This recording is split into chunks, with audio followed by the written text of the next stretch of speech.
अस्सलाम वालेकुम वीवर्स, कैसे हैं आप लोग। आज मैं आपके साथ शेयर कर रही हूँ डैंड्रफ फ्री फार्मूला।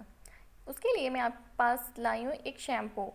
ये हेड शोल्डर शैम्पू है और ये डैंड्रफ फ्री शैम्पू है। इससे आपके बाल अगर फ्रीज़ी बाल हैं या आपके बालों में डैंड्रफ है बहुत ज़्यादा, तो ये बहुत ही ज़्यादा इफ़ेक्टिव शैम्पू है। आप इसे यूज़ करें और इसका फ़ीडबैक आप मुझे ज़रूर दें। ये बहुत ही अच्छी शैम्पू है। आप इसको एक बार ट्राई करेंगे तो आपको इसका बहुत ही ज़्यादा अच्छा रिज़ल्ट मिलेगा।